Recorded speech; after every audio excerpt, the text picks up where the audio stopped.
Ingkang terhormat Habib Ahmad Bahar, Habib Ja'far Alatos, niki wonten Profesor Nazaruddin, wonten Pak Muzani, wonten Mas Nusron dan ingkang kula hormati.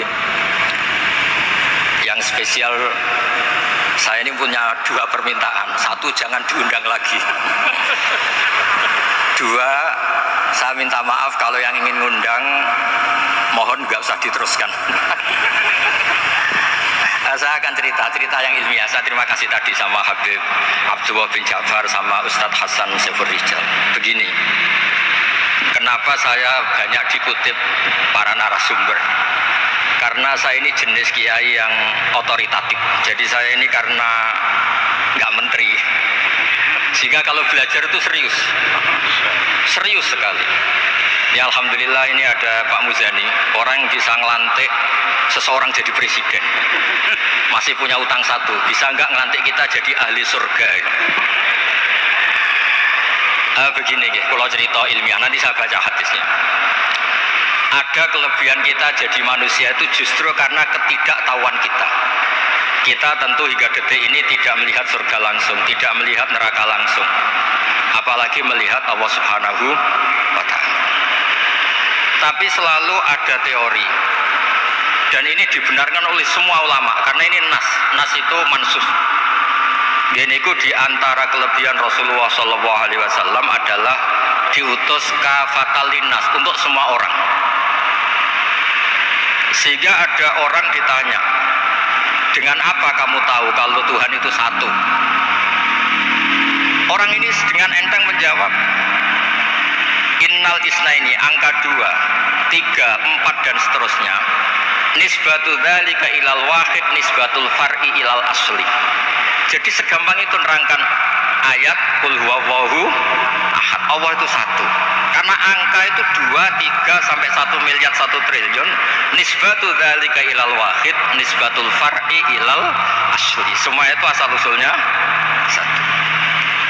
Begitu juga begitu gampangnya Syekh Nawawi Al-Bantani menerangkan kenapa bismillah itu dimulai ba. Huruf hijaiyah kan alif, tapi kalau bismillah dimulai dari satu ba. Ba itu ada titik satu. Anda gambar kambing, gambar apa saja, gambar Anda entah baik entah jelek, itu tetap dimulai satu titik. Nah, satu titik ini disebut nuqtatil wujud, asal usul wujud. Sebab itu kitab I'anatul Thalibin, tadi Habib Nabil cerita sanad-sanadnya Mbah Mun. Sebetulnya kalau boleh angkuh, yang berhak cerita itu saya, karena kitabnya milik saya. Tapi beliau tak kasih terus cerita, ya alhamdulillah ada penyambungnya. Nanti tak kasih lagi beliau. Ya memang yang paling berhak beliau karena turunannya itu. Tapi kitabnya dari saya, jadi ya satu-satu. Kitab I'anatul Thalibin itu dikarang oleh ulama top, namanya Sayyid Abi Bakar Sato. Beliau punya murid yang sangat terkenal di Indonesia, namanya Syekh Mahfud At-Turmusi. Syekh Mahfud ini punya murid diantaranya yang paling terkenal tentu Mbah Hashim sama Mbah Ahmad Dahlan, pendiri Muhammadiyah. Jadi kemudian kitab I'anah ini populer sekali untuk menerangkan fikih-fikih di Indonesia. Termasuk cerita bahwa wujubul jihad itu wujubul wasail lal maqasid. Jadi jihad itu wajib, itu wujubul wasail lal maqasid. Sama cari di sarain. Sekiranya dakwah itu bisa tidak dengan jihad, dengan pengajian kayak Majelis Rasulullah, kayak Majelis Nurul Mustafa, kayak kiai kampung, itu sudah cukup karena sudah isolul maksud, orang sudah menjadi kenal Allah Subhanahu wa Ta'ala. Sebab itu ketika Sayyidina Ali diutus di beberapa peristiwa termasuk di Khaybar, Sayyidina Ali didhawuhi la ayyahdiyahu bika rajulan wahidan khairan laka min humrin na'am. Ada satu saja yang Islam karena kamu itu lebih baik daripada kemenangan. Nah, kemudian ini supaya otoritatif menghormati masjid ini, Masjid Istiqlal, masjid yang luar biasa bersejarah. Saya baca keterbatasan kita, tapi ini menjadi kelebihan. Ini hadis di Shahihul Bukhari. Nanti sebagian materinya saya tinggal supaya ini tadi otoritatif tadi, supaya semuanya pakai sanad. Ini hadis dari Shahihul Bukhari, sehingga Anda tidak perlu tanya ini sahih apa enggak, karena ini di Shahih Bukhari kodnya nomor hadisnya itu 6408. Monggo kalau mau dihafal biasanya jenengan kan hanya apa Arba'in Nawawiyah. Ini hadis ini nomor 6408. Ada keterbatasan yang akhirnya menjadi kelebihan kita, yaitu kita tidak tahu Allah Subhanahu wa taala. Suatu saat para malaikat ditanya, apakah mereka yang membaca tasbih di sini, misalnya di Istiqlal ini, ngerti saya? Kata Allah. Kata malaikat, tidak tahu. Fayaqulu hal ra'auni. Qal fayaqulu la wallah ma ra'auka. Qal fayaqulu kaifa la ra'auni. Yaquluna la ra'auka kanu ashadda laka ibadatan wa ashadda laka tamjidan wa aktsara laka tasbihan. Andaikan manusia itu ngerti engkau ya Allah, maka tasbih mereka ini akan lebih dari kita. Saya beri contoh, ini terutama untuk dzurriyyah Rasulullah SAW. Nabi itu manusia, basyar, tapi lakal basyar. Nabi ketika muji Allah Subhanahu wa taala ini supaya kalau sholat jangan hayati. Misalnya pertama muji begini, lakal hamdu mil'us samawati wa mil'ul ardi. Kebanyakan ke Jawa memang baca pakai rofaknya mil'u, tapi di beberapa sanad dibaca mil'a, itu urusan i'rab lah. Engkau itu saya puji seluas langit dan bumi, seluas langit dan bumi. Seluas langit dan bumi itu enggak keren, karena langit ini tetap mahsurah, as-samawat ini apapun luasnya langit itu tetap terbatas. Bumi apapun luasnya juga terbatas. Apa yang diteruskan oleh Rasulullah SAW? Wa mil umasyita min syai'im ba'd. Dan pujian saya ini ya Allah sesuai kehendakmu, sejumlah kehendakmu, karena ini yang tidak terbatas.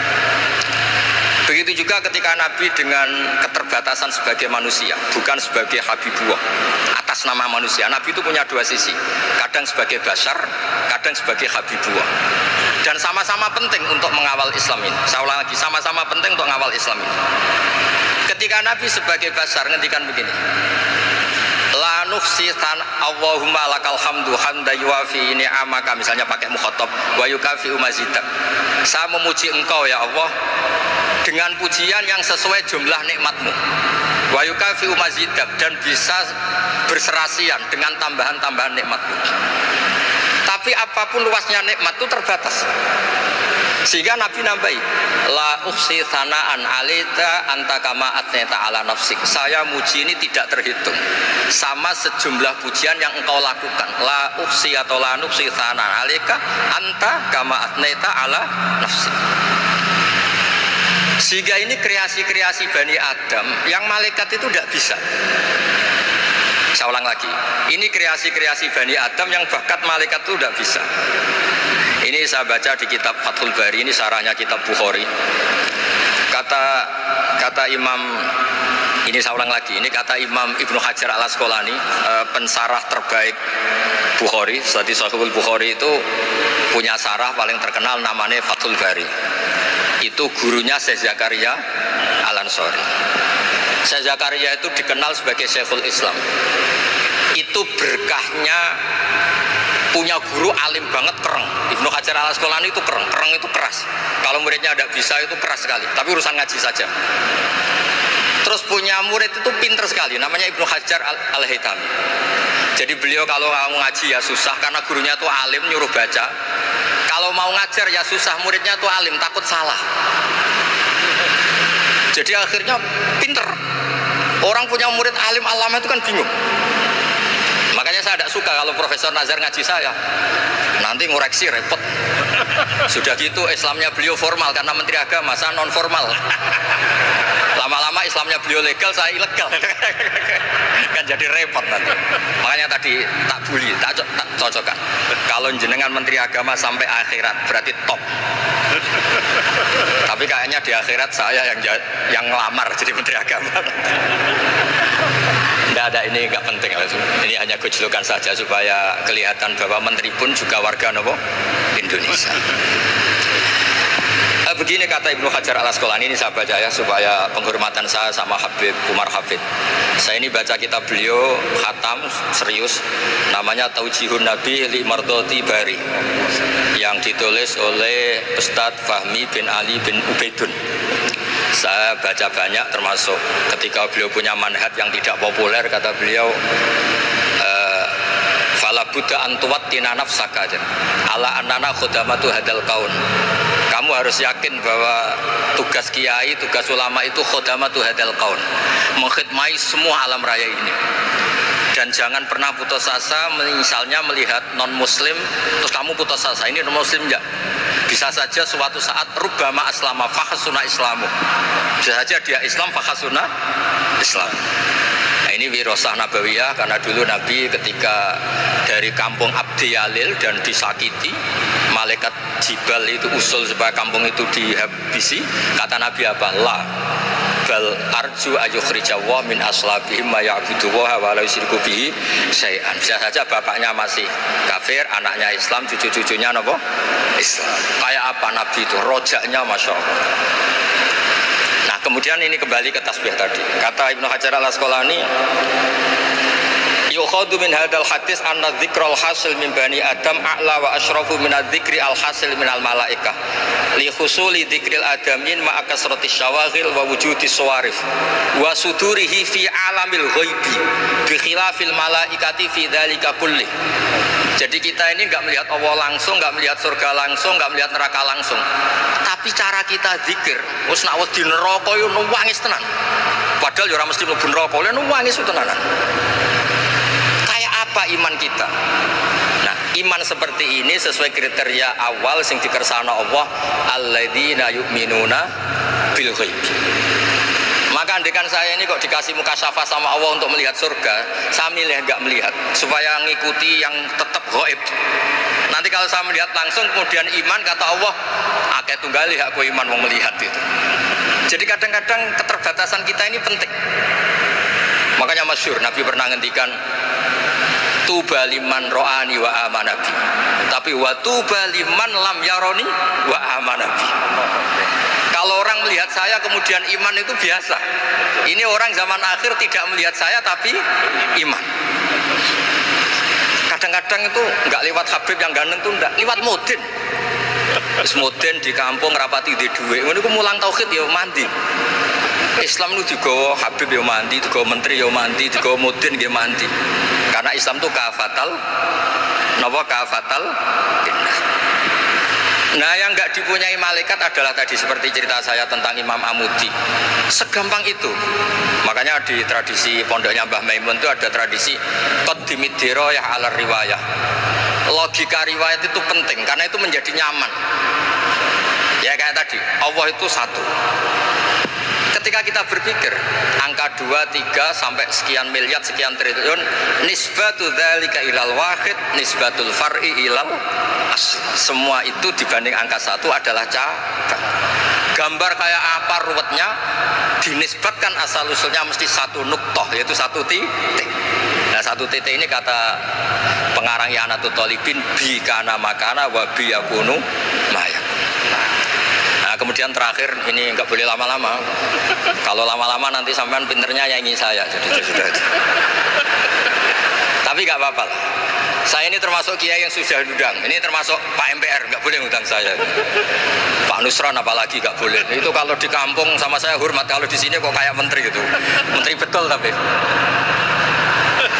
Lalu gurunya dia itu teman saya gitu. Jadi saya tanya ini kalau nggak percaya. Makanya kalau sama saya beliau cium tangan, saya sebetulnya ya nggak siap dicium tangan menteri itu nggak siap. Apalagi dihormati Pak Nazar nggak siap, nanti dikira minta haji malah repot. repot. Saya ini tadi bisik-bisik itu urusan ilmu tasawuf, ya ada urusannya dengan haji. Nah, cocokan. Kenapa beliau suka ilmu tasawuf? Saya kan sering lihat beliau ceramah di TV. Katanya obat Gus obat. Orang kalau belajar tasawuf kan kepenak itu. Kayak wis ahli swarga kan kepenak di tasawuf itu kan mak. Sekarang saya cerita tentang ini karena bidang yang saya tekuni. Ada kitab tentang ulumul Quran namanya Al-Mufradat fi Gharibil Quran, dikarang oleh Ar-Raghib Al-Asfihani. Ini kitab luar biasa. Di situ hanya cerita lafat-lafat per kata. Saya tadi sebelum kesini ngajar dulu di pondoknya Beki, Baitul Qurannya Pak Kores, karena memang saya termasuk pengajar di sana. Artinya kalau saya sering ke situ jangan iri, memang saya termasuk pengajar di sana. Termasuk pengajar yang keren maksudnya. Keren itu artinya pakai referensi, bukan asal. Begini kata kitab itu. Rasulullah SAW itu kan punya nama Muhammad, orang yang banyak sikapnya atau semua sikapnya terpuji. Termasuk ketika sebagai manusia, sama lagi termasuk ketika sebagai apa? Manusia. Sebagai manusia aja Nabi gak pernah salah. Begini kata kitab itu. Nabi-nabi yang keren-keren itu, sama lihat di ahaditsus syafa'ah, itu masih egois. Ketika ada haulul mauqif, ada prahara mauqif, itu semua Nabi bilang nafsi, nafsi, nafsi, nafsi. Ketika dimintai syafaat bilang nafsi, nafsi. Tapi Rasulullah SAW itu beliau ngendikan ummati, ummati. Dan beliau ketika dimintai syafaat kata beliau, sudah, analah, saya bisa memberi syafaat. Kata beliau, fa'akhirru lillahi ta'ala sajidan fayaqulu li ya Muhammad irfa' rasak wasal tu'tah wasfa'tu syafa'. Kayak apa hebatnya Rasulullah SAW? Umumnya para nabi melihat akhirat itu sudah akhir dari semua amal. Itu menurut Nabi Muhammad gak keren. Allah itu gak bisa didikte akhirat. Allah itu Tuhan, tetap yaf'alu ma yasha. Jadi gak bisa misalnya sudah akhirat orang nyuwun sewu terus tanya, ya Rasulullah ini sudah akhirat kok jenengan sujud bareng ini gimana? Ini sudah nggak darul amal tapi ini darul jaza. Tidak bisa. Akhirat nggak bisa dibatasi. Karena akhirat nggak bisa membatasi Allah, Nabi tetap dengan rileksnya minta sama Allah. Fa ahmaduhu bima hamida 'allamani ya rabbi. Kemudian saat itu saya muji-muji Allah dengan pujian yang luar biasa. Terus kata kitab itu, fa Muhammadun ahmadu min ghairihi. Makanya beliau punya nama Ahmad. Ahmad itu afal tafdil, bukan fi'il mudhari' waqi' mutakallim. Ini pernah madrasah dulu di Qudsian. Tamat. Beliau kalau di rumah, hormatnya ada kayak tadi, lebih dari itu. Tapi di sini pejabat sembrono ya di sini tuh. Ya tapi nggak apa-apa itu. Tadi sudah dipuji, akhlaknya baik, apa-apa baik, alhamdulillah. Fa Muhammadun ahmadu min ghairihi. Ketika para nabi nggak bisa muji Allah di mahsyar, bahkan mereka itu nyuwun sewu egois, hanya mikir diri sendiri, nafsi-nafsi.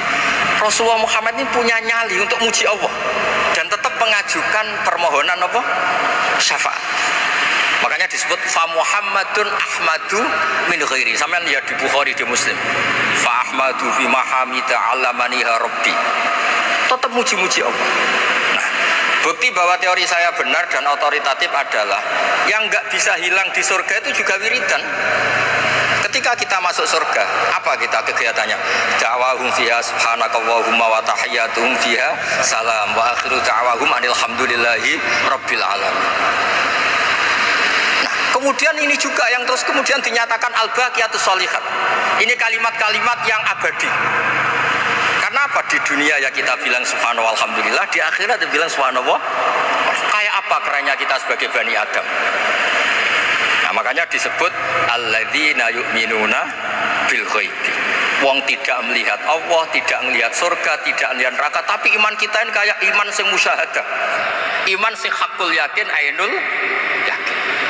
Kenapa demikian? Ya karena tadi kita diajari terus menerus oleh Rasulullah SAW. Yang terakhir saya cerita mukjizat.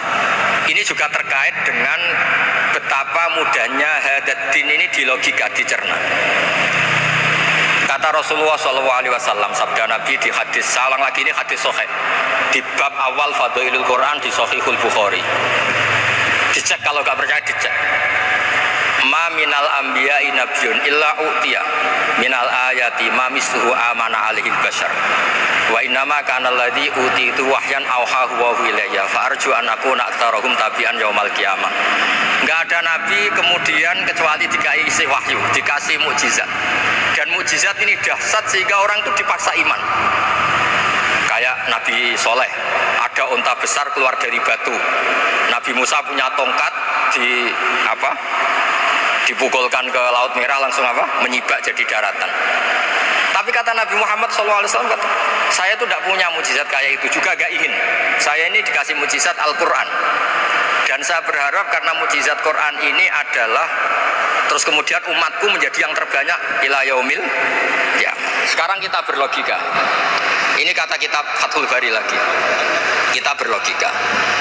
Ajaza yu'jizu ijazan. Sesuatu yang menjadikan orang lain nggak mampu disebut ijaz. Kemudian karena ayat menjadi mukjizat, sesuatu yang kita sepakat tidak mampu. Nah kalau itu masalahnya, tongkat dipukulkan laut kemudian menjadi kering, kita mampu enggak? Enggak kan? Tapi pertanyaannya, Anda bikin nyamuk mampu enggak? Enggak kan? Anda bikin sapi, bikin onta mampu enggak? Enggak kan?